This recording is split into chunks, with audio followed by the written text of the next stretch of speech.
Well, thank you, Governor Baker, for welcoming me to the Commonwealth.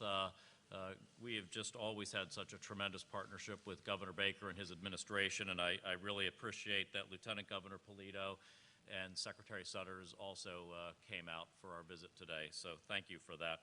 I also want to thank Peter and the rest of the team here. Kevin, thank you for welcoming me to Beth Israel Deaconess to just get to see the critical work that you're doing.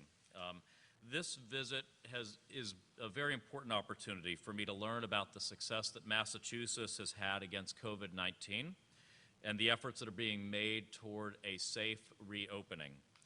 Thanks to the efforts of our frontline healthcare workers, and that means not just doctors and nurses, that means our janitors, our orderlies, everybody who works in these kinds of healthcare facilities and puts themselves at risk for the benefit of all of the rest of us.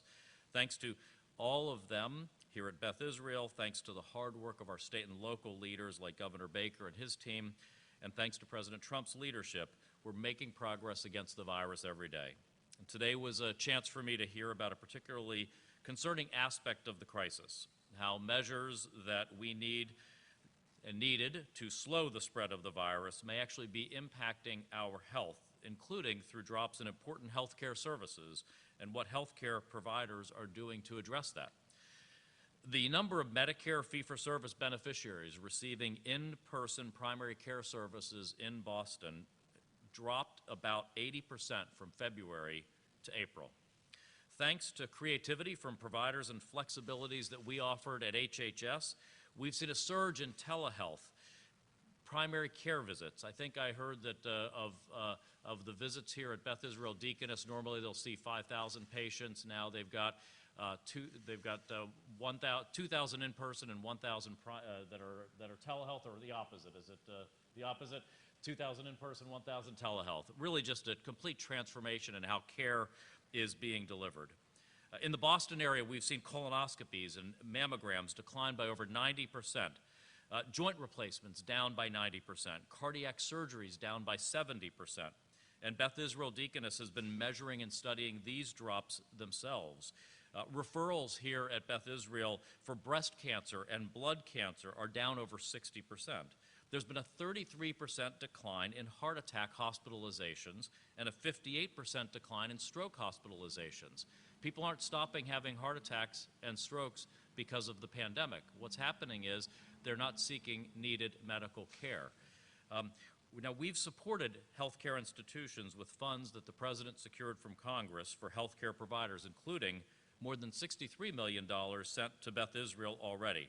That included a targeted allocation to hospitals that are treating large numbers of COVID-19 patients, including this one.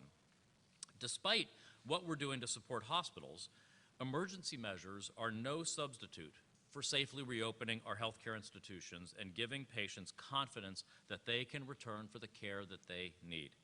That's why we're supporting states, cities, businesses, and all parts of civil society with the information and tools that they need for a safe reopening. We've got to balance the health risks of the virus against the health risks of foregoing all of this necessary medical care, in addition to the health risks of social isolation and economic dislocation. The right way to think about reopening isn't health versus the economy, it's health versus health. This mindset also means addressing mental health and substance abuse challenges that can be exacerbated by isolation, which I'm going to be seeing and hearing about later today at the Gavin Foundation, a recovery center in Charlestown. I know Governor Baker has put a special focus on the opioid crisis. Really, from my first days in office, I've worked with Governor Baker on the opioid crisis with his leadership. Massachusetts should be proud that the state's drug overdose deaths are now down more than 6% from their peak. But the pandemic presents a risk of backsliding, and we have data suggesting overdose spikes in some areas of the country are happening.